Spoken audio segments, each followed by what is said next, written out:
Good morning, friends. This is Sriharsha from Crazy Money with Sri, and today is 14th of September. And before market starts, let me actually tell you what is going to happen for the market for today and what you need to do and what should be your strategy.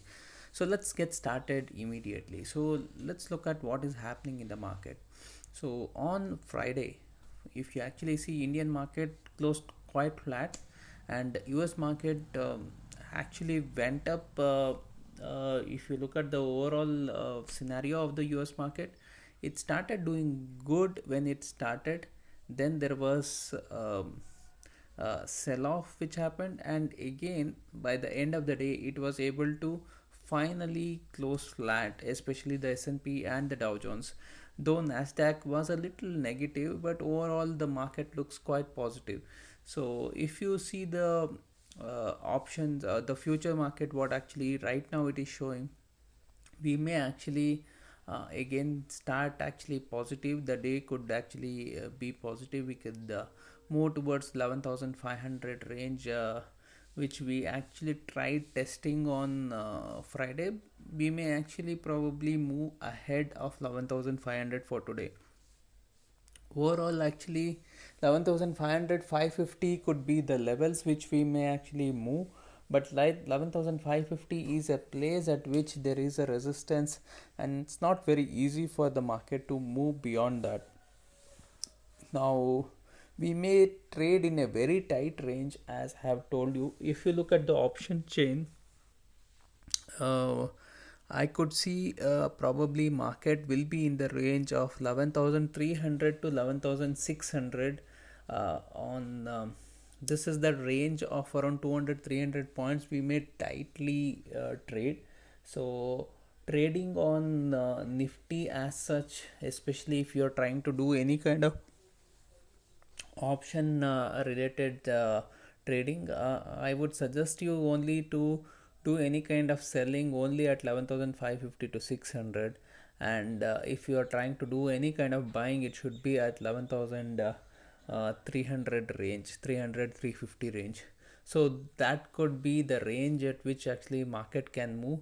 If you are actually in between, better avoid doing any kind of trade, especially when it comes to um, options, or if you are doing the future trading also. The only challenge is don't keep a very high target, because we may actually move in a very tight range. Now if you look at individual stocks actually may actually give you a good momentum. It depends on each stock as such. And if you look at the banks, as long as bank nifty is going to hold 22,500, bank nifty could be actually giving you support. But if we cannot hold 22,500, bank nifty will become weak. Bank Nifty support will be at 22,000, 22,500, and the resistance for Bank Nifty will be around 23,000, 23,300. So you need to actually look at that, and this is the range probably this entire week we may actually see for Bank Nifty also. And there is a lot of actually new rules which have come, especially when it comes to SEBI. And what actually they are trying to tell you is there is something called as multi-cap funds. Now the objective of a multi-cap fund, if you actually see, is it could actually invest in a large cap, mid cap, as well as a small cap companies. Now predominantly what is happening is, to ensure that the uh, fund actually doesn't give negative returns, and to give more stability, most of the fund managers have invested in these multi-cap funds. Also they have actually invested heavily in the large cap funds. So the allocation is not much for a mid cap or a small cap fund. So what actually SEBI is trying to say is, when you say a large cap fund, you can invest more in the large cap fund, but when you're saying a multi cap fund, you better actually bifurcate the fund. So what they have actually asked the fund managers to do is make that 25% allocation in large cap, 25% in mid cap, 25% in small cap. So this is what they have asked do. That is one thing. Secondly, they have asked to get compliant with this. They have given 3 months time, and along with that they have actually given various options. Number one, they can either make this actually a multi-cap, they can remain a multi-cap fund as long as they abide by these rules. If they are not going to do that, second thing is they can merge this fund with their existing large cap fund and make it a large cap fund itself. Number two. Number three, they can actually change the name of the fund. So instead of, if they want to concentrate only on the large cap, they can make it large cap fund, or if they want to actually make it they want to continue with the multi cap fund, then they have to abide by the rules, otherwise it's perfectly fine. So what is going to happen because of these rules? So I don't see very big impact based on this, but definitely there could be couple of mid caps and small cap companies which are undervalued. They may actually start getting good amount of valuation. So this may actually again happen stock specific, and we will have to see which kind of stocks actually the fund managers are choosing, and based on that we may actually have to look at the investments. So I'll actually keep you updated, and if you are part of my student community, I actually will be sharing with you a lot more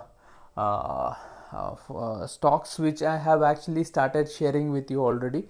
So I will be sharing with you which stocks you should actually start looking for investing. I think a lot of actually hidden gems we will be able to find out, and which can actually move quite a lot in the coming 3 months. Many of them actually double, triple, so that is quite possible. So this is in just what actually the impact it can actually have. Now for the Nifty as such, for the Nifty 50 stocks or the other stocks, there could be some amount of retracements, which is quite possible because we have moved up quite a lot. So there is a possibility that the stocks may give some amount of correction, but from the overall perspective of the index, I don't see much of a sell-off which is going to happen. We may be more in a range rather than actually any kind of a sell-off. This rule will not actually impact anything very high on the market. It could actually only bring the sentiments in a confusion. Traders may actually get confused. So that's the only thing which can happen. Apart from that, I don't see any big crash happening because of this. But definitely there's a lot of money which is actually going to get allocated in different places. Not only for this reason, there is other reason is there is a lot of very good IPOs which are coming on the way. One of the IPO is of the CAMS IPO, which is expected by the end of this month, and by December we are expecting LIC, which is a big IPO, and in the month of January we are expecting Zomato, which is another big IPO. So there's a lot of actually big IPOs which are lined up. So these things can actually take away a lot of money from the market. So if actually IPOs take out a lot of money in the market, this is going to actually create some amount of pressure in the market, because all the money will be actually moving out to different IPOs. So let's see how things work, but overall at this point of time I don't see any big correction which is going to come into the market. I see market more in a range at this point of time.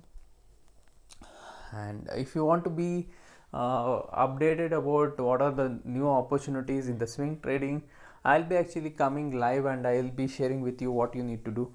Just like this video, subscribe to the channel, and actually share it with all your friends so that they'll get all the benefits of this. And if you're not a part of my Telegram group, go and join Crazy Money with Shri Telegram group, and I'll be sharing with you a lot more updates there. Thank you very much, guys. Have a great and prosperous day for you. Have a profitable day. Thank you very much.